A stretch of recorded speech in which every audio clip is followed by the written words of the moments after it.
Ya, apa mungkin bisa diceritakan sedikit atau awal mulanya seperti apa sih Pak hingga terjadi adanya gugatan pada sang suami? Oke, ya jadi kebetulan saya sendiri lawyer dari Mbak Eca ya, atau istri dari Mas Eja gitu. Jadi adapun gugatan ini kan kita udah masukkan pertanggal 29 Agustus ya di tahun ini, dan kita juga sudah dapat nomor perkara pertanggal 3 September dan sidang pertama pertanggal 22 September 2025 seperti itu. Dan kalaupun ditanya untuk perihal alasannya seperti apa, pada intinya dari kurang lebih 7 tahun pernikahan dari tahun 2018 sampai 2025 ini sudah bentuk akumulasi ya dari 7 tahun tersebut, up and down lah namanya rumah tangga, sampai akhirnya dari sisi klien kami atau Mbak Eca merasa bahwa tahun ini adalah tahun yang tepat buat dia untuk mengajukan gugatan cerai seperti itu. Mungkin pemicunya sendiri apakah karena KDRT orang ketiga atau seperti apa sih Bang? Ya, secara umumnya memang tidak ada kesesuaian lagi, tidak ada keharmonisan lagi antara Mas Eja dan Mbak Eca. Ya seperti itu. Akhirnya ya Mbak Eca udah meyakinkan diri untuk gugat cerai. Bang, kan ramai juga nih sebelumnya kalau orang tua dari Mas Eja nggak menyetujui awalnya ya. Apa itu juga sebenarnya jadi awal pemicu adanya cekcok-cekcok dan segala macam? Untuk sebelum pernikahan, adapun isu-isu yang beredar di luar sana ya, itu bukan jadi penyebab sih terjadinya gugatan sekarang, karena poin-poin yang kita masukkan dalam gugatan juga adalah sepanjang pernikahan mereka selama 7 tahun ini gitu. Jadi sebelum pernikahan itu tidak masuk dalam poin juga dan tidak ada juga isu itu. Dalam gugatannya apa aja Bang, mungkin selain hak asuh anak? Ya, perceraian, hak asuh anak dan juga nafkah anak. Kayak gonogini mungkin ada? Untuk gonogini sejauh ini kita belum sih. Kita lagi fokus ke 3 poin yang tadi ya, perceraian, hak asuh anak dan juga nafkah anak. Sekarang masih tinggal bersama atau sudah berpisah? Saat ini masih tinggal satu rumah. Mungkin alasannya Bang masih tinggal satu rumah karena anak juga atau seperti apa? Alasannya memang betul, salah satu adalah anak, dan kemudian juga kan anak juga masih sekolah ya dan yang lain-lain gitu, sambil proses berjalan ya sambil masih satu rumah. Mungkin ada perjanjian pranikah Bang sebelumnya sebelum kemarin akhirnya menikah ada? Perjanjian pranikah nggak ada. Respon dari Eza sendiri kalau adanya gugatan cerai seperti apa Bang? Apakah mau mempertahankan atau menerima? Sejauh ini sih dari Mas Eja ya, dia masih ingin bertahan dalam rumah tangga ini. Kita juga udah ketemu, saya pribadi juga sudah ketemu dengan Mas Eja. Namun balik lagi ketika misalnya salah satu pihak nggak bisa lagi bertahan, ya mau nggak mau memang harus ke pengadilan seperti itu. Berarti bisa dibilang Mas Eja sendiri sempat ingin terus mempertahankan rumah tangganya ya Mas? Iya. Tapi karena memang sudah tidak adanya keharmonisan selama 7 tahun ya bahkan dibilang, mereka akhirnya memutuskan untuk baik-baik ya Mas? Ya pada intinya dari sisi Mas Eja tetap memberikan semua keputusan ke klien kami ya, karena klien kami yang mengajukan gugatan cerai seperti itu. Apakah ini dampak karena trauma dari klien abang terhadap suaminya atau seperti apa ini Bang? Perihal apa ya? Ya terkait dengan up and down-nya atau ketidakpuasan dalam keharmonisan rumah tangga. Ya namanya rumah tangga ya, namanya rumah tangga pasti ada masalah, tapi ketika misalnya masalah itu dianggap bahwa tidak ada lagi solusi gitu ya, atau mungkin udah capek salah satu pihak ya, dan akhirnya memang ya mau nggak mau mengajukan gugatan cerai gitu. Kan ini juga Mas Ejanya masih mempertahankan ya, mungkin nanti akan ada juga peluang dari Mbak Ejanya juga untuk ikut balik sama-sama lagi atau seperti apa sih? Sejauh ini sih belum ada ya isu ke sana ya, tapi kita nggak menutup kemungkinan juga, karena dalam proses sidang nanti juga akan tetap ada mediasi dan hakim juga akan menyarankan supaya tetap mediasi gitu, itu memang udah peraturannya. Untuk kan kami sendiri kan ngajuin juga hak asuh ya. Apakah ada kekhawatiran apabila anak ada di tangan Kak Eza bagaimana? Kekhawatiran karena arahan dari undang-undang juga kompilasi hukum Islam di bawah 12 tahun itu ke anak gitu, dan tanggung jawab akan jadi tetap nafkah itu tetap tanggung jawab daripada suami gitu, itu wajib.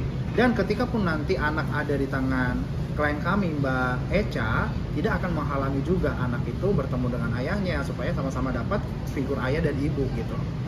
Kalau boleh di-spill berapa sih Bang biaya untuk anak Bang? Ini kan 4 anak nih Bang. Tiga anak. Oh, 3. Iya, 3 anak. Kita sih sesanggupnya Mas Eja aja nanti. Berarti nggak ada nominal yang dibuat ya perjanjian itu ya Bang?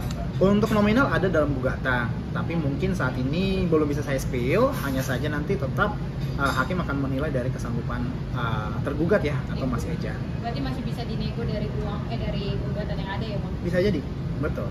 Bang, masih satu rumah berarti komunikasi sejauh ini masih berjalan dengan baik antara keduanya? Komunikasi tetap melalui saya karena sudah menyerahkan semua kuasa ke lawyer. Jadi apapun komunikasi dari Mas Eja langsung ke lawyer, dan itu sudah dilakukan oleh Mas Eja juga. Berarti di rumah nih hanya karena anak aja ya Mas? Untuk tinggal satu rumah? Iya, sambil proses berjalan, sambil satu rumah, tapi untuk komunikasi mungkin udah langsung ke saya. Tapi mungkin nanti akan siapa Mas yang angkat kaki dari rumah itu? Kan ini masih tinggal bersama ya? Iya, itu belum ada pembahasan sih sejauh ini. Mungkin kan ada isu-isu, mungkin melihat ke belakang ya ada isu-isu KDRT itu benar nggak sih Bang? Itu juga belum bisa saya jawab ya. Ini kalau dari kajian sendiri yang diinginkan selain hak asuh anak dan nafkah anak sendiri apa sih Kak? Poinnya itu aja sih. Yang penting ya selesai baik-baik aja ya. Memang kalau ada perceraian pasti rumah tangga sedang tidak baik-baik ya. Kalau sedang baik pasti dipertahankan gitu. Hanya saja kalau ada kesepakatan cerai dan poin-poinnya bisa disepakati, alangkah lebih baik gitu. Mungkin sekarang kondisi dari Eja Gionino-nya sendiri seperti apa sih Mas? Kan baru digugat juga ya? Karena saya bukan lawyernya Mas Eja, saya kurang tahu ya. Kalau Mbak Misalnya sendiri? Kalau klien kami saat ini baik, sehat, hanya saja paralel memang lagi ke psikolog. Psikolog itu dampak dari gagalnya pernikahan ini atau gimana sih? Mungkin butuh masukan dari psikolog ya, sehingga dia ya konsul ke psikolog gitu. Apakah bisa dibilang apakah selama pernikahan tersebut memang istri dari Mas Eja sendiri mengalami tekanan batin Bang, mungkin makanya mengharuskan ke psikolog? Namanya rumah tangga pasti ya, maksudnya kondisi-kondisi tekanan batin ini pasti ada. Namun balik lagi karena klien kami ngerasa bahwa butuh konseling ke psikolog, maka dari itu ya klien kami sambilan ke psikolog sambil proses cerai juga. Bang, tapi proses pemikirannya Kak Echa sampai akhirnya menggugat cerai sendiri berapa lama sih Bang? Nggak mungkin tiba-tiba kan berarti? Betul, nggak tiba-tiba, tapi untuk kapannya saya juga belum bisa sampaikan. Hanya saja ini sudah menjadi putusan yang bulat, yang matang dari klien kami, yang udah dipikir-pikiran juga secara dewasa juga sebelum memutuskan ini. Bang, tadi kan juga banyak juga yang dikatakan dari dia dikatakan disinggung masalah tidak ada restu dari orang tua ya. Apakah ini juga sudah direstukan proses untuk pisahnya atau gimana? Maksudnya dari sisi keluarga gitu ya. Kalau dari sisi keluarga memang sebelum ada gugatan sudah mediasi gitu ya, beberapa kali juga sudah mediasi gitu. Namun balik lagi bahwa keputusan ini masing-masing pihak, Mas Eja dan Mbak Echa dan pihak keluarga menyerahkan semua prosesnya ke masing-masing, dan keputusannya gue juga ke masing-masing gitu. Berarti bisa dibilang sebelum sampai ada gugatan ini ke pengadilan udah ada mediasi secara keluarga Betul, juga ya? betul. Udah beberapa kali juga. Masih tinggal satu rumah sama Echa? Masih. Bang, mungkin ada pesannya juga nggak sih dari Mbak Echa buat Mas Eja sendiri di dalam proses perceraian ini? Tidak ada sih, tidak ada pesan apapun. Hanya saja titip dari klien kami ya, Mbak Echa, bahwa untuk saat ini dia lagi take time, lagi mengambil waktu juga. Jadi belum bisa ketemu dengan media, belum bisa banyak untuk tampil di publik seperti itu. Mungkin nanti sidangnya sendiri akan berlangsung kapan Bang, di sidang perdananya? Senin tanggal 22 September. Kesiapannya Kak Echa sendiri menghadapi sidang perdana ini? Siap nggak siap harus hadir gitu. Berarti nanti pada sidang perdana Mbak Echa akan hadir ya Bang ya? Betul, akan hadir. Bang, perihal ke psikolog ini baru dilakukan atau memang sudah beberapa lama rutin dilakukan? Kalau dari sisi klien kami, memang karena puncak-puncaknya di tahun ini ya, jadi baru-baru dari tahun ini. Tapi Untuk kondisinya baik-baik saja atau memang seperti apa sekarang? Sejauh ini sehat, namun butuh konseling aja. Jadi kan bisa dikatakan masih serumah nih bang. Ada pihak sebagai penjamin nggak sih? Kan kekhawatiran hal yang tidak terduga serumah tapi dalam kondisi yang tidak baik-baik saja nih bang. Kalau saya lihat sih sejauh ini kondusif ya, sejauh ini kondusif. Kita doakan saja tidak terjadi hal apapun. Oh ada salah satu pihak keluarga yang juga ikut tinggal dalam rumah atau seperti apa? Enggak. Anak-anak sudah ada yang mengerti perihal ini belum sih bang mungkin? Anak-anak belum dilibatkan dalam masalah ini karena masih kecil juga gitu. Jadi ya anak-anak akan tahu ke depannya ketika mereka udah dewasa ya. Jadi belum dilibatkan. Bang, kan selama 7 tahun ya seperti pada rumah tangga pada umumnya kan ada di mana yang di saat kita bersama-sama dalam arti ada nggak sih bang buka salah satu properti atau yang mereka beli secara bersama dan itu akan menjadi gonogini. Secara hukum memang segala harta yang mereka peroleh dan kebetulan kan mereka tidak ada perjanjian pisah harta ya, otomatis apapun harta itu baik mobil, rumah adalah harta gonogini gitu, harta bersama. Namun balik lagi untuk case ini belum masuk sampai ke ranah gonogini gitu. Bang, kalau bisa dilihat mungkin ya, mohon maaf sebenarnya kalau banyak kasus perceraian tuh yang masih tinggal di rumah itu banyak yang akhirnya dibatalkan. Dan kalau untuk kasus saya Mbak Eja sendiri yang benar-benar mungkin bisa meyakinkan akhirnya bisanya adanya perpisahan itu apa? Iya, jadi dari pertanyaan masnya betul. Namun artinya teman-teman media udah bisa nangkep lah ya pada intinya ya.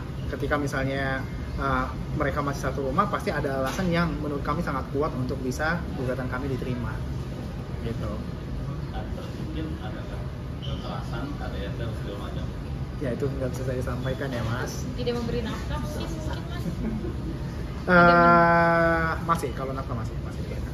Bang, tapi ini yang menarik adalah apakah nanti ada jalur pidana terus selain di perdata dalam penggugatan cerai? Enggak, kalau pidana kita nggak sampai ke sana. Oke. Oke, mantap. Oke, terakhir bang, apakah mengalami psikologi seperti apa sih ini bang? Perubahan pada sang istri, apakah down secara berlebih atau putus asa secara berlebih atau lainnya? Kita tunggu nanti diagnosa dari psikolognya. Tapi apa sih yang gejala yang dialami Kak Eca sendiri sampai akhirnya ke psikolog? Karena mungkin bukan ranah saya ya. Nanti dari diagnosa psikolognya aja kita lihat. Atau merasa resah, selalu resah apa gimana? Nanti kita lihat ya hasil psikolog ya. Nanti kita lihat diagnosanya, oke? Thank you. Oke, makasih.